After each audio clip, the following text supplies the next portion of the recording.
Alors, Monsieur Moscovici, d'abord, quelles sont les recommandations vis-à-vis de la France, dont le déficit sera plus important des États membres, 3,2 en 2017, et que pensez-vous des nouvelles mesures annoncées sur les impôts? Est-ce que ça va dans le bon sens?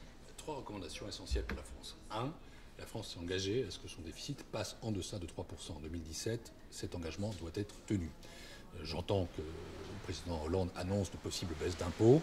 C'est une option légitime, mais si c'est le cas, il faudra par ailleurs tenir les engagements de finances publiques. Deuxième message, nous voulons que le marché du travail soit réformé. Nous pensons qu'il doit l'être, mais en même temps, il faut que la flexibilité soit assortie d'une dose raisonnable de sécurité. Et j'insiste notamment sur l'éducation, sur le capital humain et sur la formation tout au long de la vie.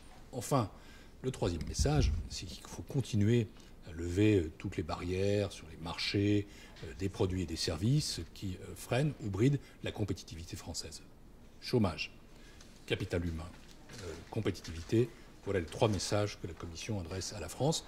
Ce sont trois domaines dans lesquels il y a déjà des actions menées, dans lesquels il y a des améliorations, mais on ne peut pas s'en contenter, il faut poursuivre. Alors justement, dans les recommandations, vous demandez une réforme du marché du travail. Alors est-ce que c'est une nouvelle réforme du travail ou est-ce que vous parlez de l'actuelle? Est-ce que l'actuelle, elle vous satisfait?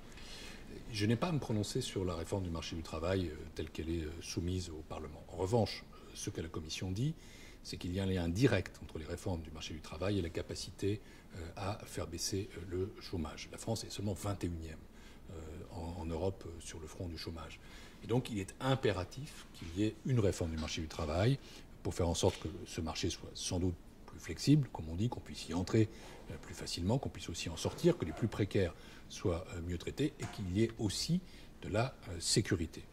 Bref, renoncer à une réforme du marché du travail, je le crois, serait une lourde erreur. Après, je ne suis pas en position de me prononcer sur le fait de savoir si c'est cette réforme du marché du travail qui était souhaitable. Je souhaite qu'elle ait des résultats économiques, tout simplement parce que la situation du chômage en France l'exige.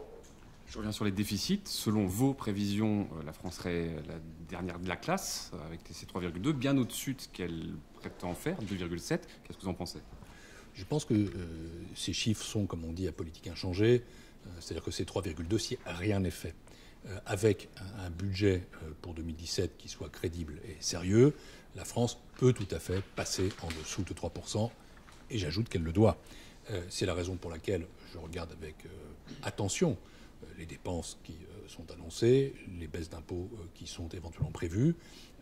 Je n'ai pas de commentaire à faire là-dessus, je n'ai pas à y être hostile, mais en revanche, je veux dire que s'il y a des dépenses, elles doivent être compensées, s'il y a des baisses d'impôts, elles doivent être financées, car il est impératif que la France respecte son engagement et d'être en dessous de 3% en 2017, avec un budget sérieux, avec un budget crédible, avec une croissance convenable, c'est tout à fait possible.